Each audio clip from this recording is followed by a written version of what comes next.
প্রতিষ্ঠানগুলো এনজিওভুক্ত ছিল না, তাদের এনজিওভুক্ত করে দেওয়া হয়েছে। প্রতিবন্ধী শিক্ষক প্রতিষ্ঠানগুলোকে কেন এনজিওভুক্ত করা হয় না? এই প্রতিবন্ধীদেরকে নিয়ে এমন কেন ছুটি খেলা হচ্ছে? কেন এই শিক্ষকদের নিয়ে ছুটি খেলা হচ্ছে? আমি কোরআন শরীফ থেকে বলতে চাই, আপনি মানবতার রাষ্ট্রদূত। আমরা বাংলাদেশে মনে করি আপনি সবকিছু বোঝেন এবং জানেন। আপনারা অনেক জ্ঞান, আপনি সব বিষয় নিয়ে কাজ করেছেন। এই যে জলবায়ু নিয়ে আপনারা কাজ করছেন, প্রতিবন্ধীদের নিয়ে কাজ করেন। প্রতিবন্ধীদের যারা রক্ষণাবেক্ষণ করে তাদেরকে নিয়ে কাজ করেন না তো? তাদের কথা ভাববে কে? তাদের কথা ভাবার মতো আপনারা রয়েছেন, এখন পর্যন্ত ভাবছেন না।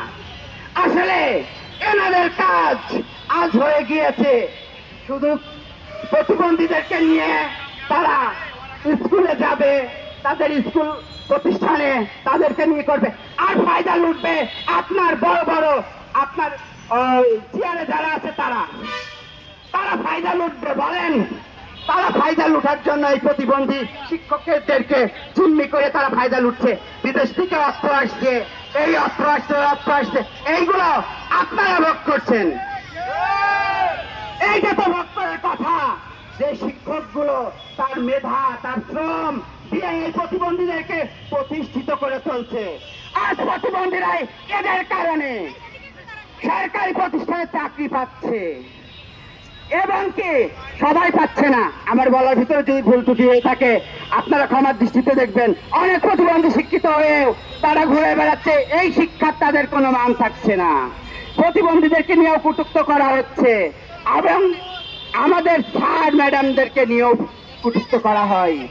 আমি তাই বলতে চাই জাতির কাছে, শিক্ষা যদি জাতির হয় মেরুদণ্ড, তাহলে পারে আজ আপনারা এই শিক্ষাকে অবহেলা করবেন না, শিক্ষককে অবহেলা করবেন না।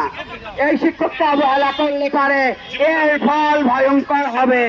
বাংলাদেশে 64 জেলার মানুষ আসবে ঢাকাতে, 64 জেলার মানুষ এসে এই সচিবালয় ঘেরাও করা হবে।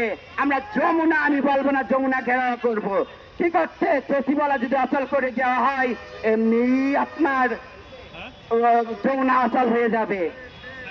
আজ যমুনা যদি অচল করতে চাই, সচিবালয়তে সবাই এসে বসবে, আবার ওই ফয়দা লুটবে। আমাদের যমুনার প্রতি কোনো আক্ষেপ নেই, যমুনা নিয়ে আমার কোনো কথা নেই।